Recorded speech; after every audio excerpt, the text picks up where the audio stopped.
गया है, एषः पंथः, यानी यही रास्ता है आत्मनिर्भर भारत। साथियों, एक राष्ट्र के रूप में आज हम एक बहुत अहम मोड़ पर खड़े हैं। इतनी बड़ी आपदा भारत के लिए एक संकेत लेकर आई है, एक संदेश लेकर आई है, एक अवसर लेकर आई है। मैं एक उदाहरण के साथ अपनी बात बताने का प्रयास करता हूं।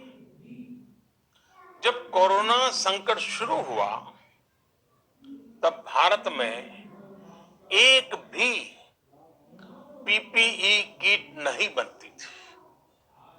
N95 मास्क का भारत में नाम मात्र उत्पादन होता था। आज स्थिति ये है कि भारत में ही हर रोज 2 लाख पीपीई और 2 लाख N95 मास्क बनाए जा रहे हैं। ये हम इसलिए कर पाए क्योंकि भारत ने आपदा को अवसर में बदल दिया। आपदा को अवसर में बदलने की भारत की ये दृष्टि आत्मनिर्भर भारत के हमारे संकल्प के लिए उतनी ही प्रभावी सिद्ध होने वाली है। साथियों, आज विश्व में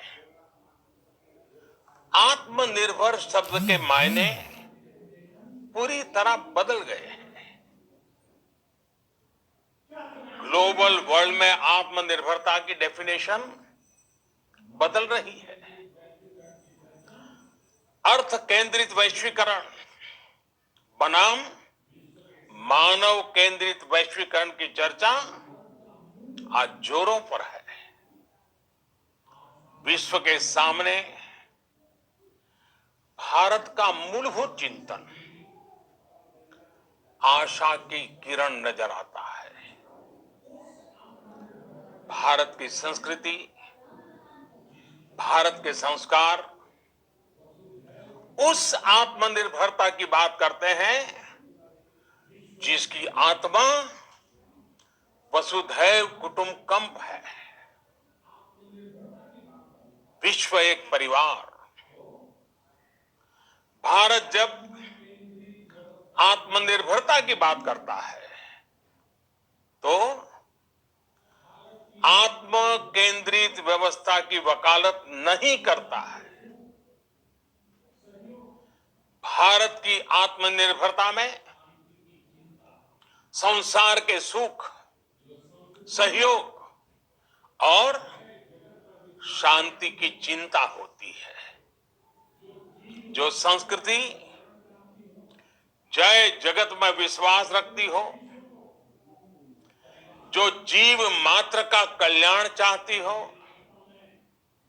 जो पूरे विश्व को परिवार मानती हो, जो अपनी आस्था में माता भूमि ही पुत्रो अहम पृथ्वी इसकी सोच रखती हो, जो पृथ्वी को मां मानती हो, वो संस्कृति, वो भारत भूमि जब आत्मनिर्भर बनती है तब उससे एक सुखी समृद्ध विश्व की संभावना भी सुनिश्चित होती है। भारत की प्रगति में तो हमेशा विश्व की प्रगति समाहित रही है। भारत के लक्ष्यों का प्रभाव, भारत के कार्यों का प्रभाव विश्व कल्याण पर पड़ता ही है।